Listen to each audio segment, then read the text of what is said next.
So as you can see, there are already some rocks on the paper and a little bit of the waterfall on the rock that's on the lower left is starting to appear. And this is a continuation of the beginning of that, and I am getting some color out to get ready to paint more of the rocks. I have pulled out cobalt, burnt sienna, that was a little bit of cadmium red. I'm getting a little bit of quin magenta, and I will get a little bit of quinacridone gold. And I wanted that variety so as I'm painting I can just make choices and not have to think about it.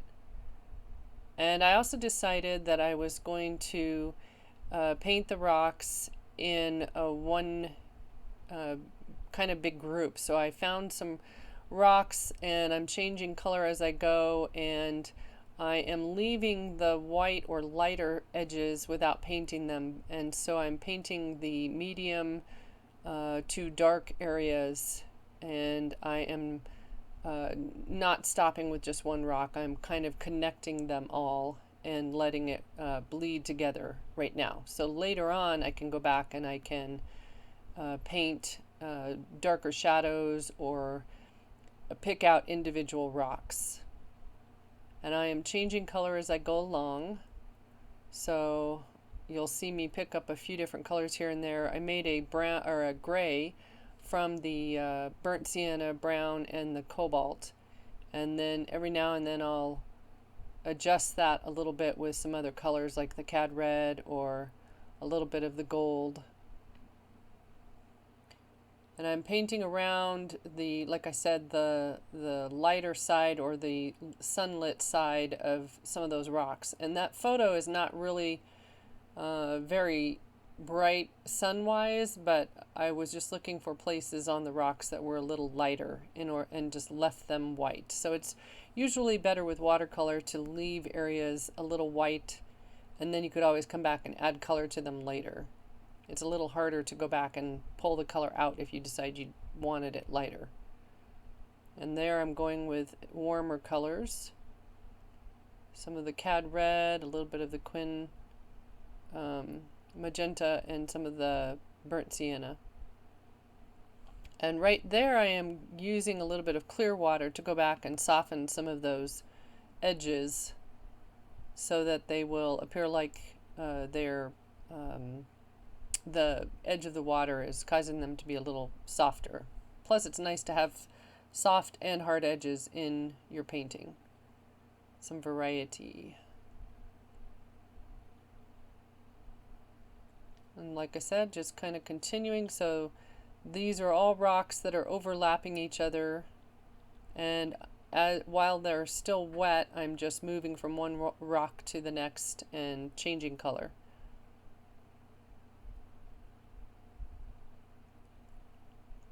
And some of those, there, that little area right there was some of the dark color that from that rock probably that was down in the water. So I'm looking for areas where I can do that as well.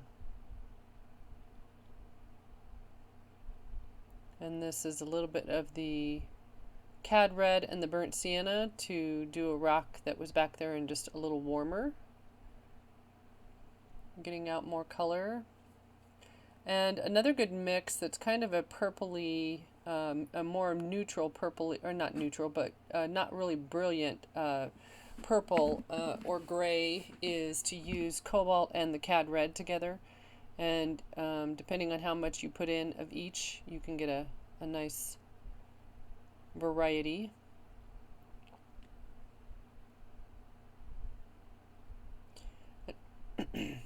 One of the reasons I decided to work on the rocks and connect a lot of them as I was painting is that once I start getting rid of some of the white of the paper, it's easier for me to judge how dark things are going or how light they are, and it also takes away some of the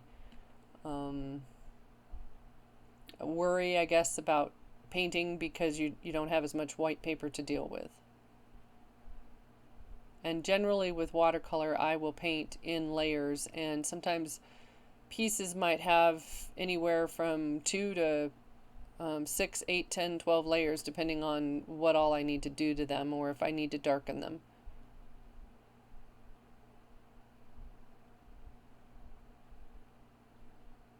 And this rock right there has some kind of stripe, not really stripes, but horizontal lines that are running across it. And so when I see those, I try to go in the direction that I'm seeing those lines. And then there's a darker rock underneath it, so I went to a little darker color.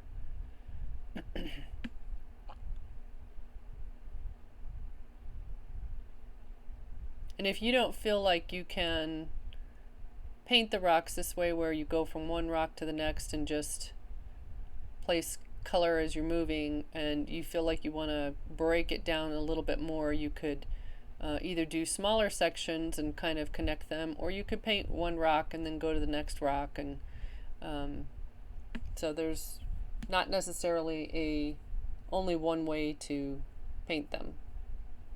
And right now these are just the beginning values, so they will definitely be going darker in some parts of them. And I'm drying it, as you can see.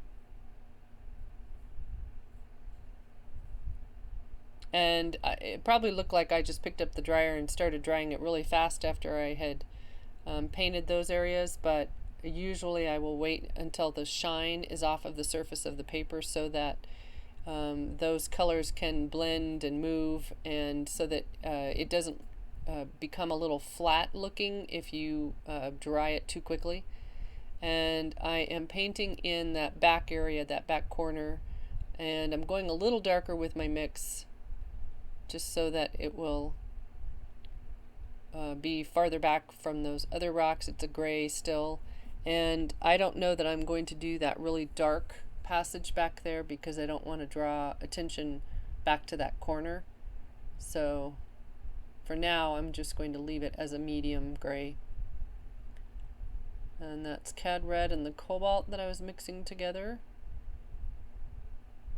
And I'm working on the rock in the opposite corner in the lower front left, right here. And I was leaving a little bit of white. Some of that ended up getting mixed in together in a little bit because I used a little bit of water in that area to soften those edges, and I just did it a little too quickly, and so I lost some of my white. So what I'm doing right there ends up causing it to kind of blend and move a little too much together. And if that happens, it would be better to, I mean, you can try dabbing with a paper towel, or you can try lifting with a brush that's just a little damp, but I was on to the next thing and I didn't watch it, so I wasn't seeing what it was doing. And if those don't work, or if you don't see it like I didn't, then you can go back with a scrubber brush and pull some of that color back up, as long as it's not too much of a staining color.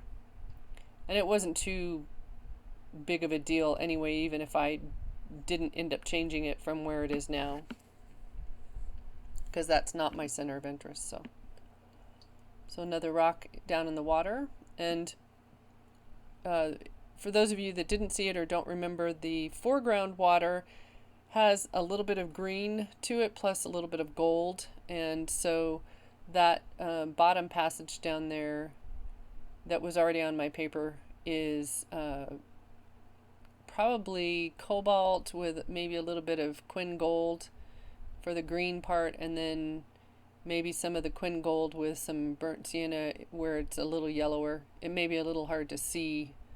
I don't know if it will translate in the video. And now I am going and painting a rock that's behind that one foreground rock. And that one big rock that my hand is over right in there will get some more texture and some more value, so I'm not done with that. It's base coat. Checking to see if it's dry. Remember, if it's cool to the touch, it's still not dry, and you should wait a little bit longer or dry it with a hair dryer. And then I'm going to get a base coat of color on that foreground right hand rock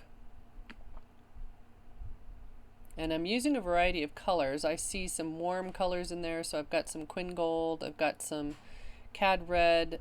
I think I grabbed a little bit of the gray, purple gray in there so that it would be have a variety, just kind of match the colors that I'm seeing there. And again, it's the first coat, so it will have some more texture and possibly values later on. And a little bit, I think there's a rock in the water right there.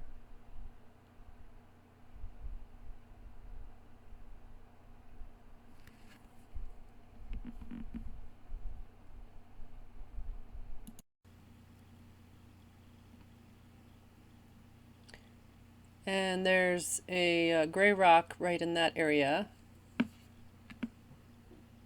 Continue to look for places that I can work on while other areas are drying.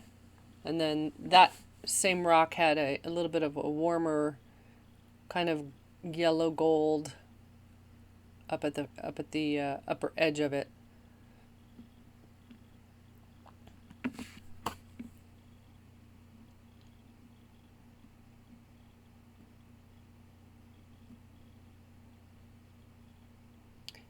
And I am drying that area, making sure that where I'm going to work next is dry enough that I can not have the colors run. I'm going to work on the first layer of the tree. I've pulled out cobalt blue, some green apatite genuine. Most people don't have that color. It's a new one on my palette. And some quinacridone gold, it looks like, and a little bit of cobalt blue. What you're looking for in that tree area is kind of an olivey green color. So if you have green on your palette that you can mix with a blue to possibly get that color, or I would say like New Gamboge yellow or maybe quinacridone gold with either cobalt or ultramarine blue would be a good option to substitute for the green apatite genuine. So I'm making marks on the paper that mimic the direction of the needles for that tree, and I am leaving some openings, some white areas that will eventually get painted in as a darker either gray or darker green or some other color to define the shapes of the evergreen needles and branches. So as I'm working, I'm looking for those specific the way the branches come down and aiming my marks to follow that look. I'm using a little bit of the cerulean blue or the slightly more turquoisey blue. So if you don't have cerulean, if you have manganese or phthalo, if you're using phthalo, I would use it with a lot of water, just very thinly. And I realized that some of my more turquoisey areas at the tips of those needles kind of bled together because I was working on it and doing everything while it was still damp or wet. But that's okay because it's more the idea of the look of the tree and not necessarily that you have to show everything exactly.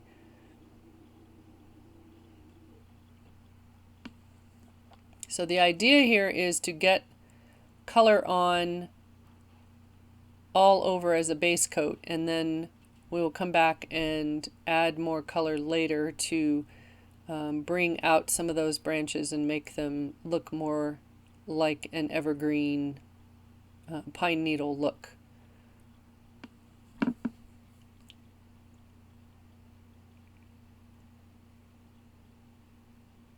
And this first coat could just be a big mass of green, and it wouldn't necessarily have to be all the little marks that I'm making, but I think this will help me later when I go to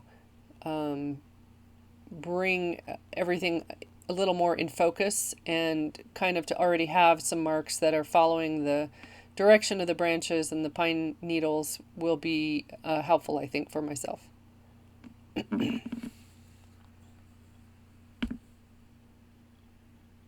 And sometimes I'm using the greenish color, a little bit more warm, a little more olive look to it, and other times it's a little cooler. So a little bit of variety in those shapes is nice.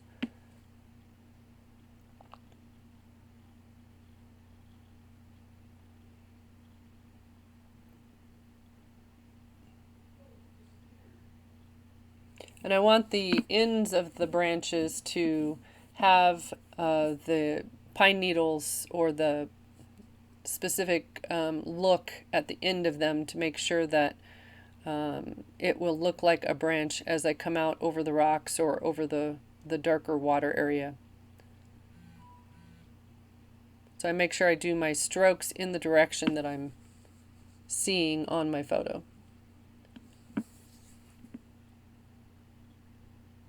Getting a little more color out.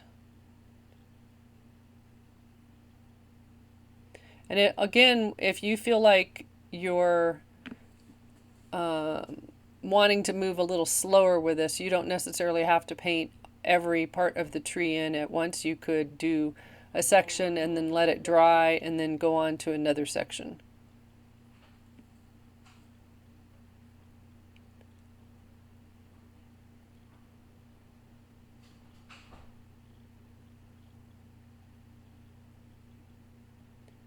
I have a darker section that I'm painting in there, and to the left of that is a little bit of the turquoise color that's a little lighter, and it's making that lighter section stand out a little bit by putting that darker color in there.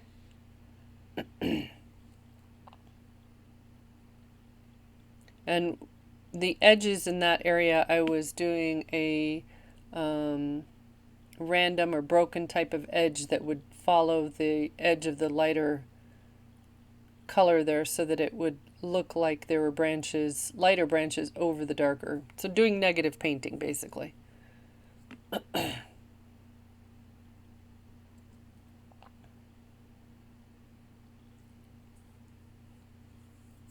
And I added a little bit of a green branch at that upper edge because I wanted it to feel like there was a little bit more to the right side of the tree. It seemed a little off to have that one branch go way out where it was.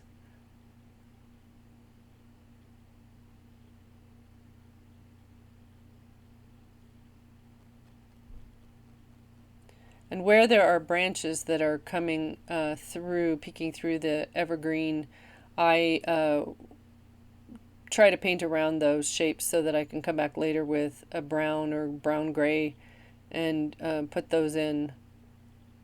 So that little line there that you might be able to see that was a white shape, that's a branch that later will go in.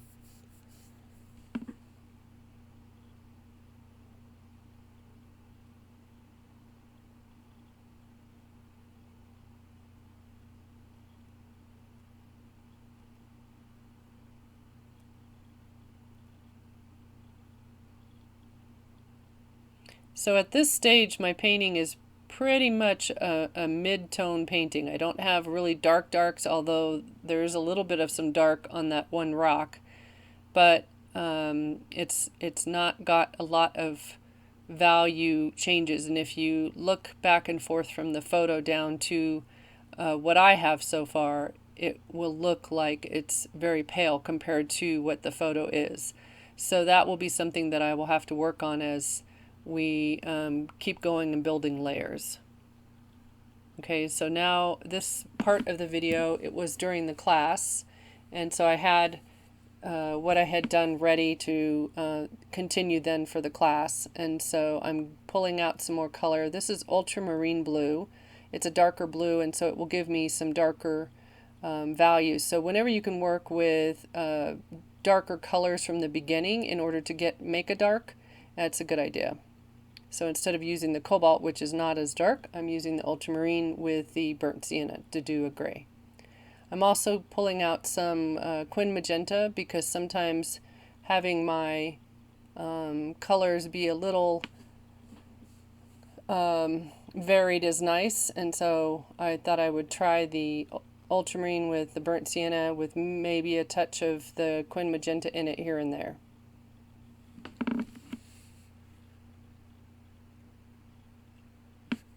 And I decided, because I didn't have any really darks in my painting, that I would go and put the dark color that was in behind the branches and the rocks right in that area, to give myself a good idea of how the other values are working, and if they need to go darker, then that will give me something to judge them by.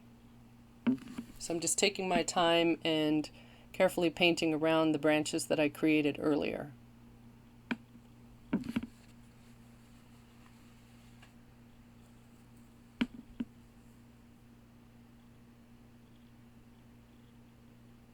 So I'm looking for just little shapes, lines. I don't want them to all be the same size or shape. So I'm looking for a variety in the marks I'm making.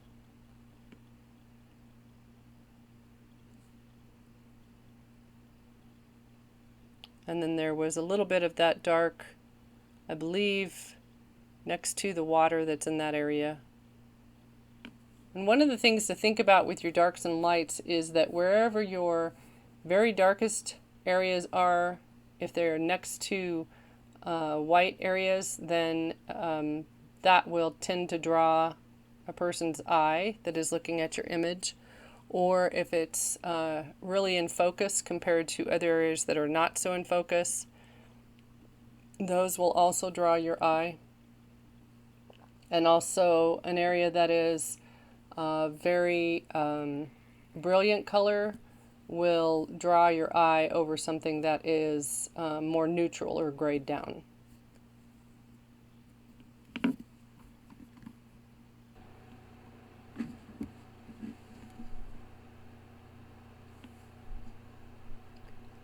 I'm mixing the ultramarine blue and burnt sienna again to continue working on some of the shapes in the tree. And every now and then I'll use a little bit of green instead, just to give it a little bit of variety.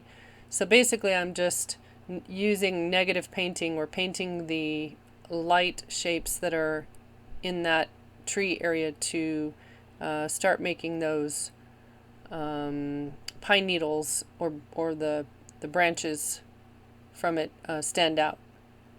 And I may have to go over some of those areas again, just depending on how light that dries or how it looks.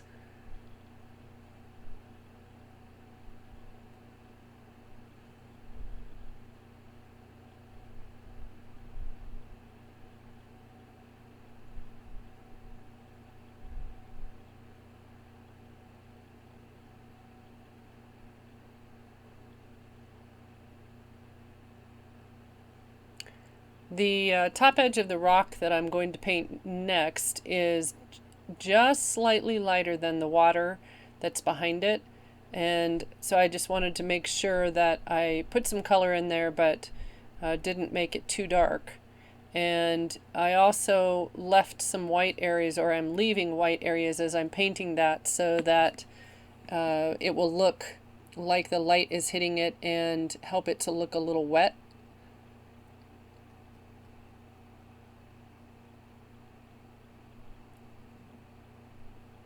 And I'm just changing color here and there. The rock itself, or that top edge of the rock, had almost a green tint to it in a few places, and then it's got kind of a golden brown as it's coming down or forward toward the viewer.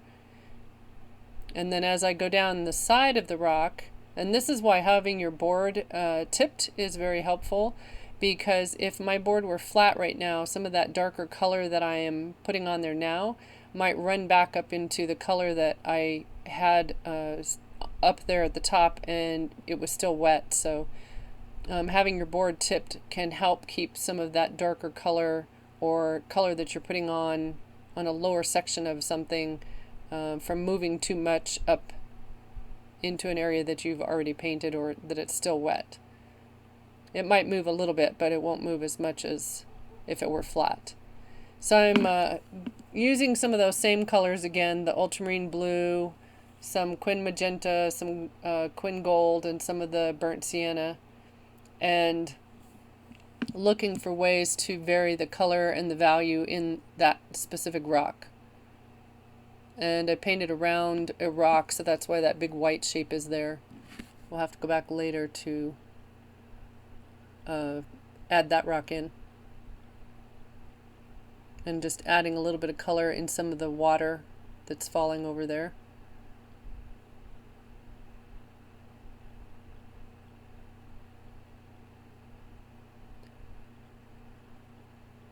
And then I'm talking about the rock that's next to that one. It's got a lot more gold yellow look to it, so I used some quin gold and some burnt sienna, and then just a little bit of the quin magenta, because it's got a little bit of a peachy pink look almost at the top edge as well. And then as it comes down, it gets a little darker and brown or gray, so I went back into some of the ultramarine blue and burnt sienna mix.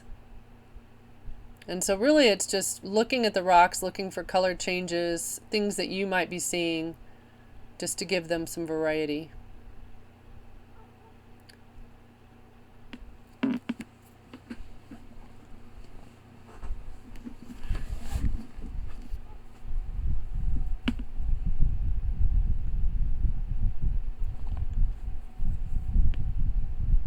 And I did go a little darker with those two rocks, partly because now that I have some dark in there, I want to continue building those values. And if you feel like you want to just start putting in some of those values as dark as you think they need to be, you don't need to slowly build an area.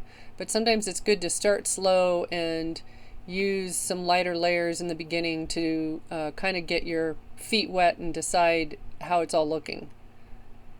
So that rock I went ahead and put it in a little darker.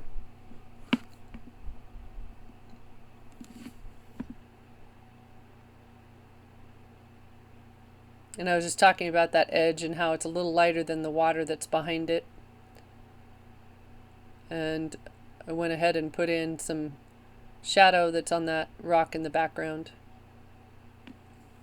And then I tried doing some dry brush. My brush that I was using was a little too wet, and it just kept putting a little too much color over it. So I think I was going to try to block it with that piece of paper to keep it from getting on the background area, but it really just kind of ran it all together, partly because I also didn't wait until the shadow color that I had placed there was dry before messing with it. So that's one of those you should pause and take your time moments with watercolor, because there are those that we just try to rush it too much.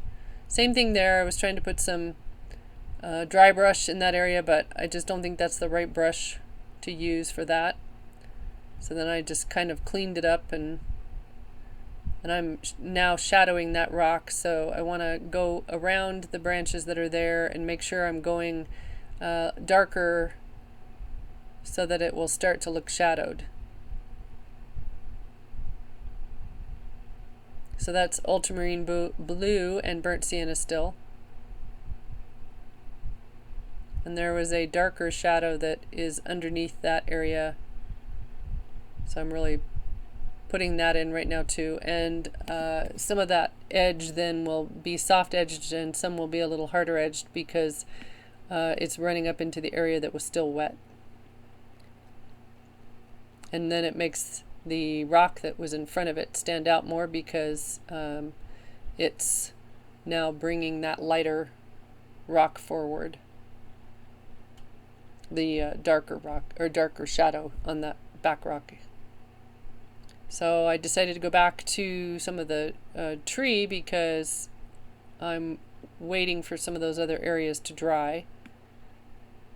So usually when I'm painting, I don't use a blow dryer a whole lot. I will tend to do what I'm doing right now, where I'll work on an area and then I'll jump to some other area because I want the paint to do its thing and kind of mix and mingle on the paper before I would use the dryer. So a lot of times I just keep going and let it dry on its own while I'm working somewhere else. So in the tree, I'm just adding more color and filling in some of those white areas and trying to go around some of those lighter branches to continue to give the tree some texture. And then we took a break for a little bit and everyone went to paint. And now it's dry and I'm working in that area again. I think I adjusted the light so it's not as yellow looking. So the white balance is better.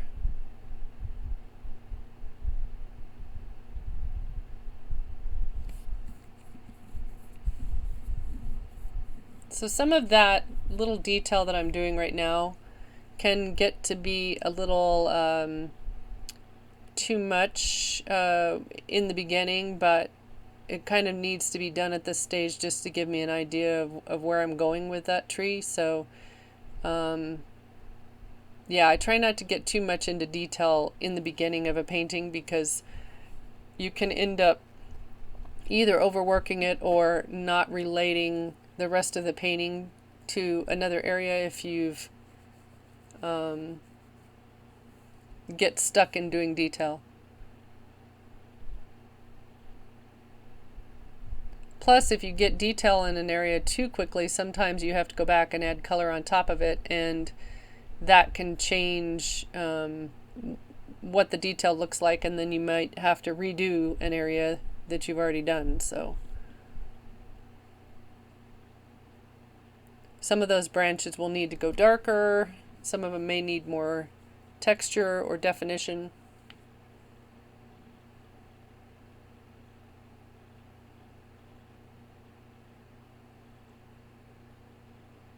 So I think I must be telling everyone something, and I think I'm going to go work on that rock. Looks like I grabbed some Quin Gold and just a variety of stuff that was on my palette. That might be the Cad Red that was still sitting down there. This rock is a little warmer in some areas of it than the rocks around it. Yeah, I got some more Cad Red out, some of the burnt sienna. And when you use Cad Red, or at least I do, I use it very thinly because I don't care for the opaqueness of it. So I use a lot of water and just a little bit of the paint so that it's more transparent, and I'm getting the warm red color and not all the opaque qualities that it has.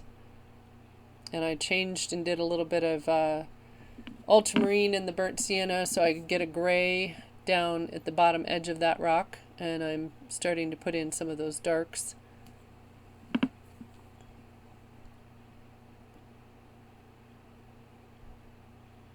A little bit of color in the water around it. So if your rock has got some water that's splashing up around it and there's some of that darker color from that rock reflected into the water, or maybe not even reflected, it may just be showing in the water around the rock, I would go ahead and use the colors you're currently using to paint that rock to put some of that color into the water where you're seeing it. So we dried it, and then I came back to show them how I would do, I believe this is the water that's kind of in the middle of the painting. And that water has some green either reflecting from the tree above it, or it could just be whatever's in the water. And I also, I don't know if you can see them, but I painted right in there where I'm pointing, I painted some little rocks that are under the water, and so I had to do that first and let them dry completely. And I just did that with burnt sienna, and I think maybe a little bit of Cad Red. And they're just little bitty rock shapes that I was seeing in the water. So if you paint those in, let them dry, and then you can paint your next layers on top of that, and they will look like they're under the water. So they won't show up a whole lot in the finished painting. So I start in the back because I have water that's back in that area as well. And I'm using a variety. There's some green in there. There's some gold, the Quin Gold. There's a little bit of some deeper color, so I'm using some of the Ultramarine for some of that darker color. And then there's also some warm color, so I used a little bit of burnt sienna and some of the gold to give a little bit of variety to the water back there. And there's also that white shape is a log that's laying in the water, and so I'm just painting around it.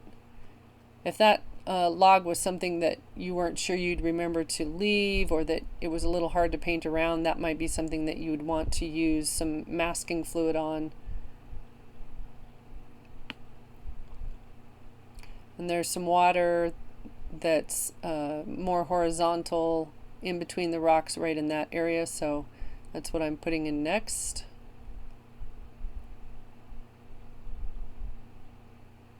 And I think there's a branch that's in the water right in there, so I'm painting around that. Or maybe it's the top edge, might be the top edge of some water that's falling over right in that area. And a little bit of the darker values in there that are that's in the water itself. Sometimes it's kind of blue, sometimes it's got some rocks, or so it might be more gray. And then I'm going to use some clear water over the area that will be painted next, that will represent water.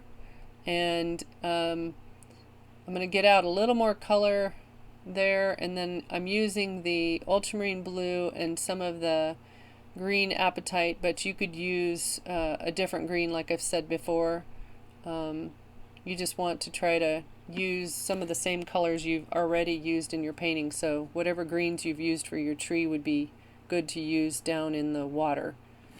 And then the left side of that area of the water is a lot darker in color, and so I am adjusting as I'm going along. I'm adjusting that side over there to make sure I'm getting it dark enough. And remember, your painting or your paints will dry 20 to 30% lighter than what you put them on as, so it would be better to, if you're trying to really get a dark to push it a little bit, because it will dry a little lighter. And then there's some variety of color. It's getting a little lighter as I come over to the right, so I used a little more water in the mix. And then I'm trying to get a little bit darker area right around that upper edge of that rock. There's a little bit of some value change there to make that rock stand out. Using a little bit of cobalt and some of the Quin Gold, a little bit of the Ultramarine Blue and the green again. And I'm just trying to work fast enough that I don't end up with hard edges where I don't want them. And I'm just talking about how that edge between the water and the rock needs to be dark enough so that the rock will stand out from the water.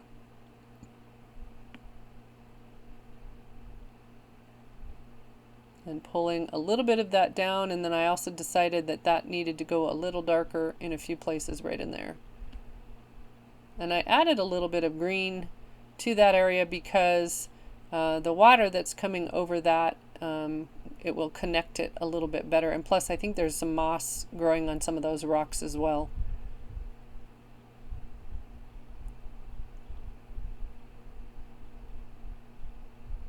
And I just realized I needed to go a little darker.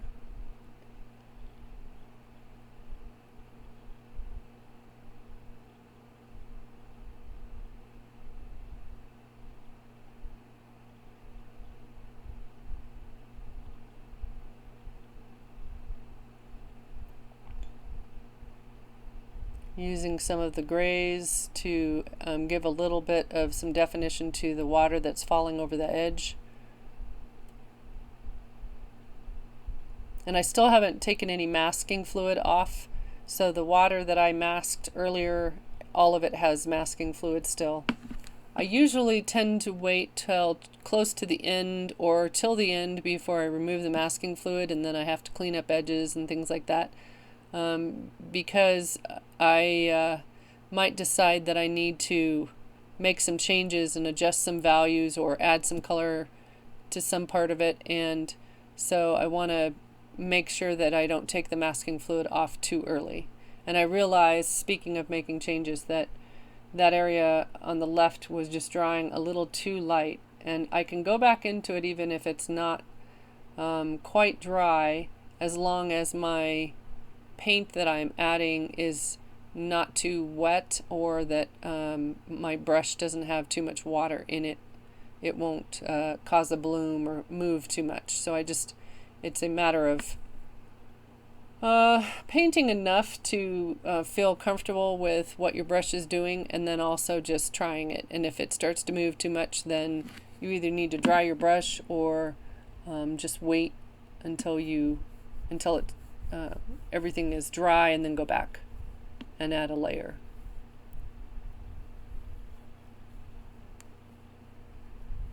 Okay, so this is after the class, and I started working on it a little bit more. I made a few adjustments here and there, and I didn't do a lot more to it, but I thought I would just let you see what it looks like, and that is it.